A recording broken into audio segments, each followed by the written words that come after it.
Session में हम देखने वाले हैं इंडियन सोसाइटी का एक बड़ा इम्पोर्टेंट टॉपिक है, सब टॉपिक है जो है हंगर। ठीक है। हंगर में डायरेक्टली क्वेश्चन आए ना आए, लेकिन जो इसके कुछ फैक्ट्स हैं वो आप कई जगह यूज कर सकते हैं। सबसे पहली बात तो जो सोसाइटी वाला जो ऐसे आएगा उसके अंदर ये फैक्ट्स आपको भर भर के यूज करने हैं, क्योंकि हंगर के बिना तो आप कोई भी एस्पेक्ट सोसाइटी का कवर कर ही नहीं पाएंगे। ठीक है। इसके अलावा जनरली आपको इंडियन सोसाइटी में ही बहुत सारे क्वेश्चन ऐसे मिलेंगे जिनमें कि सोशल इनइक्वालिटी की बात होगी। ठीक है। उसमें आपको हंगर की बात करनी है। तो जब आप फैक्ट्स यूज करेंगे तो आपके क्वेश्चन में काफ़ी इम्पैक्ट आएगा। ठीक है। और सबसे बड़ा इसके लिए जो पैरामीटर है वो क्या है? वो है ग्लोबल हंगर इंडेक्स। ठीक है। तो ग्लोबल हंगर इंडेक्स आपको रटा होना चाहिए। तो सबसे पहली बात, कौन कौन से इंस्टीट्यूट्स हैं जो इसको रिलीज करते हैं? तो नंबर एक, कंसर्न वर्ल्ड वाइड, जो कि आयरलैंड का एक इंस्टीट्यूट है। नेक्स्ट है वेल्ट हंगर हेल्थ, जो कि जर्मनी का एक, ये दोनों प्राइवेट इंस्टीट्यूट्स हैं और ये दोनों मिलके एक इंडेक्स जारी करते हैं जिसका नाम है ग्लोबल हंगर इंडेक्स। 2024 का जो इंडेक्स है उसको हम दो पर्सपेक्टिव से पढ़ेंगे। नंबर एक, ग्लोबल पर्सपेक्टिव, दुनिया में हंगर का क्या कंडीशन है। नेक्स्ट, इंडिया के पर्सपेक्टिव से, इंडिया में हंगर कितना चेंज हुआ है, कम हुआ है, ज़्यादा हुआ है, क्या रैंक रही है। ठीक है। वो सब हम देखेंगे।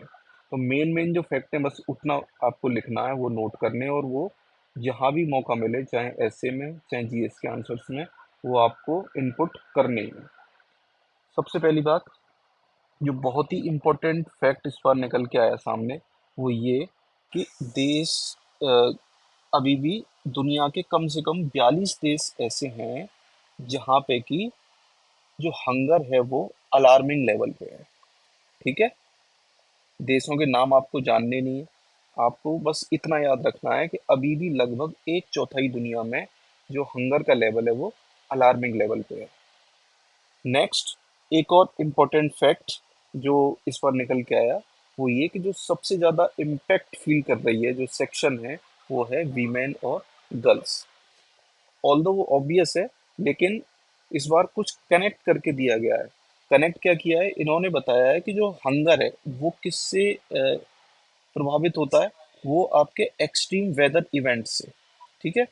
जो एक्सट्रीम वेदर इवेंट्स हैं, जैसे कि क्लाइमेट चेंज है ना, उसकी वजह से फूड इनसिक्योरिटी आएगी, और फूड इनसिक्योरिटी का सबसे ज़्यादा इम्पैक्ट पड़ेगा वीमेन और गर्ल्स पे।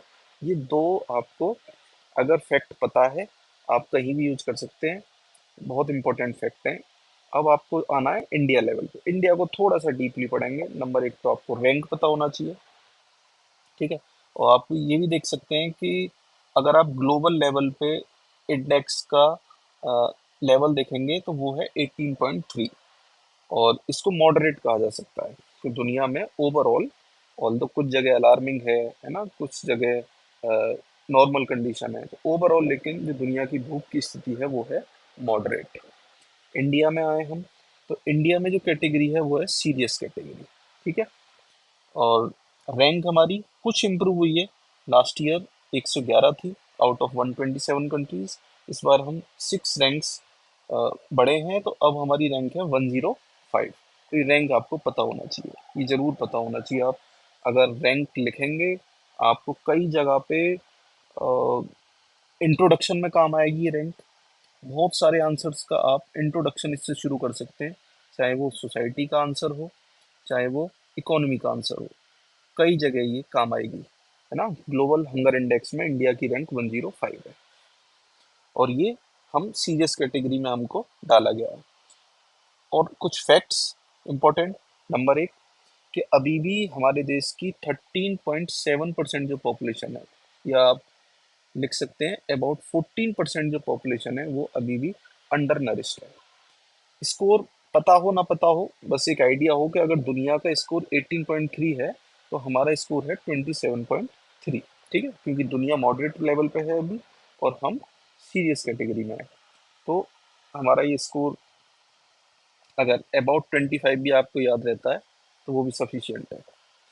नेक्स्ट आता है कि जो चाइल्ड हैं बिलो 5 ईयर्स के, है ना, 0 to 5 ईयर्स के जो चाइल्ड हैं उनमें से 18% से ज़्यादा जो चाइल्ड हैं वो चाइल्ड वेस्टिंग का शिकार है।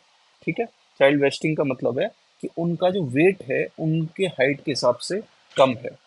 इसी तरीके से 35% से भी ज़्यादा चाइल्ड जो है वो स्टंटेड है, यानी कि उनकी जो हाइट है वो उनकी एज के हिसाब से काफ़ी कम है। तो ये एक सीरियस प्रॉब्लम अभी भी इंडिया में बनी हुई है। इतने फैक्ट आपको याद रखने हैं। अब हंगर इंडेक्स के कौन कौन से पैरामीटर हैं? हंगर इंडेक्स 4 पैरामीटर पे काम करता है। नंबर 1, अंडर नरिशमेंट, यानी ये काउंट करता है कि कितने लोग हैं जो कि अंडर नरिश्ड है। अंडर नरिश्ड का सीधा मतलब ये है कि जितना कैलोरी इनटेक की जरूरत है उतने कैलोरी इनटेक उनको नहीं मिल पा रहा है, तो उसको कहा जाता है अंडर नरिशमेंट। और ये सबसे ज्यादा जो हैवी पैरामीटर है वो अंडर नरिशमेंट ही है, यानी 1/3 जो मार्क्स हैं वो इसी बेसिस पे मिलते हैं। फिर उसके बाद आती है चाइल्ड स्टंटिंग। चाइल्ड स्टंटिंग का मतलब जैसे अभी अभी बताया गया कि उनकी जो हाइट है वो उनके एज के हिसाब से काफ़ी कम है, तो ये चाइल्ड स्टंटिंग। और ये वर्ल्ड लेवल पे है। ये इंडेक्स, चारों पैरामीटर्स जो हैं ये ग्लोबल लेवल पे सेम इसी तरीके से काम किया जाता है। ऐसा नहीं है कि केवल जो थर्ड वर्ल्ड कंट्रीज हैं खाली उनमें ये पैरामीटर एप्लीकेबल है। ये ग्लोबल लेवल पे यही इंडेक्स काम करता है। नेक्स्ट आता है चाइल्ड वेस्टिंग। चाइल्ड वेस्टिंग का मतलब उनका वेट कम है हाइट के हिसाब से। और नेक्स्ट आता है चाइल्ड मोर्टेलिटी। मोर्टेलिटी मतलब अगेन कि 5 साल से कम के जो बच्चे हैं वो न्यूट्रिशन की कमी की वजह से वो मर जाते हैं, तो उसको कहा जाता है mortality, child mortality. Next, India ने न्यूट्रिशन के क्षेत्र में क्या क्या काम किए हैं पिछले कुछ साल में, जो किए हैं उनको आप प्रायोरिटी देंगे और पुराने भी आप यूज कर सकते हैं। तो लेटेस्ट जो है वो है पीएम गरीब कल्याण अन्न योजना, जिसमें जो कोरोना के समय पे इंडियन गवर्नमेंट ने लॉन्च की थी और अभी भी वो कंटिन्यू की जा रही है, जिसमें कि लगभग 80 करोड़ लोगों को फ्री फूड ग्रेन दिया जाता है। नेक्स्ट आता है पीएम मातृ वंदना योजना। नाम से ही पता चल रहा है कि माताओं को पैसे दिए जाते हैं किस चीज़ के लिए? जब वो प्रेग्नेंट होती है उस समय उनको न्यूट्रिशन लेने की ज़रूरत होती है। और उन अगर वो किसी जॉब में थी, किसी काम में थी, उसकी वजह से जो उनका वेट लॉस हो रहा है तो उसमें भी थोड़ा सा वेट सपोर्ट मिले। तो जो केवल पहले बच्चे के लिए ही दिया जाता है, उसमें 5,000 रुपये दिए जाते हैं on the birth of first child for the weight support and nutritious food. Next आता है सक्षम आंगनवाड़ी एंड पोषण 2.0। ये पुराने वाले पोषण को, इसको थोड़ा सा अपग्रेड किया गया है, तो पोषण 2.0 चल रहा है। इसमें भी न्यूट्रिशन ही दिया जाता है, थोड़ा सा एडिशनल न्यूट्रिशन, सप्लीमेंट्री न्यूट्रिशन दिया जाता है। और ये भी बच्चों के लिए भी है और जो प्रेग्नेंट वीमेन है उनके लिए भी है। नेक्स्ट आता है थोड़ा पुराना, नेशनल फूड सिक्योरिटी एक्ट। ये बहुत ही इम्पोर्टेंट इवेंट था इंडिया की फूड सिक्योरिटी को इंश्योर करने के लिए, जिसमें कि जो राइट टू फूड है उसको स्टेचुटरी राइट डिक्लेयर किया गया है ना, कि कोई भी भूखा नहीं रहेगा। ये एक स्टेचुटरी राइट है उनका। नेक्स्ट आता है पोषण अभियान। अगेन जो पोषण 2.0 हमने पढ़ा है उसी का जो पुराना वाला इनिशिएटिव था पोषण अभियान। इसको पहले हम नेशनल न्यूट्रिशन मिशन बोला करते थे। इसी के अंडर एक और सब इवेंट चलता है जिसका नाम है ईट राइट मूवमेंट। क्या नाम है? Eat right movement. इसको भी आप यूज कर सकते हैं अपने आंसर्स में, ईट राइट मूवमेंट, कि खाना तो खाएं लेकिन वो भी न्यूट्रिशियस फूड होना चाहिए। ग्लोबल लेवल पे क्या क्या काम हो रहा है? ग्लोबल लेवल पे सबसे पहले तो जो वर्ल्ड फूड प्रोग्राम है वो सबसे इम्पोर्टेंट ऑर्गेनाइजेशन है, और ये यूएन की ही एक ब्रांच है जो स्पेशली फूड असिस्टेंस का काम करती है। 1961 में इसको एस्टेब्लिश किया गया था। मेन काम वही, अगेन दुनिया भर में हंगर के खिलाफ लड़ाई लड़नी है, combat hunger worldwide by giving food aid. ठीक है। और जो FAO है, यूनाइटेड नेशन की ही ऑर्गेनाइजेशन है, एजेंसी है। अ, वो भी उसका जो मूल मोटिव है वो है SDG 2 को अचीव करना, यानी जीरो हंगर को अचीव करना 2030 तक। Food and Agriculture Organization. Next एक इम्पोर्टेंट इवेंट हुआ था, इसका नाम था Rome Declaration. Rome Declaration on Nutrition, इसका भी जो टारगेट था कि दुनिया से हंगर को इरेडिकेट करना।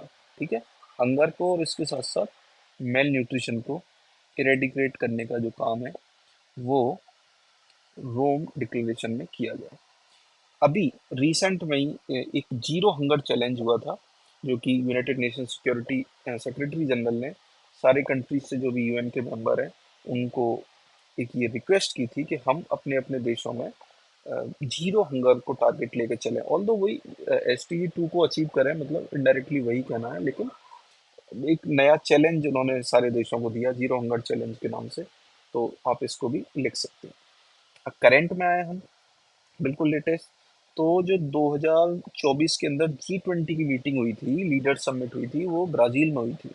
वहाँ पे एक हमने अलायंस बनाया जिसका नाम था global alliance against hunger and poverty. Again काम वही है, लेकिन हम बार बार जब हमारे पुराने टारगेट अचीव नहीं होते हैं तो नए नए तरीकों से फिर अलग अलग प्लेटफॉर्म पे हम उसके लिए कुछ और नए इनिशिएटिव लेते हैं। तो ऐसा ही कुछ इनिशिएटिव G20 ने लिया, global alliance against hunger and poverty.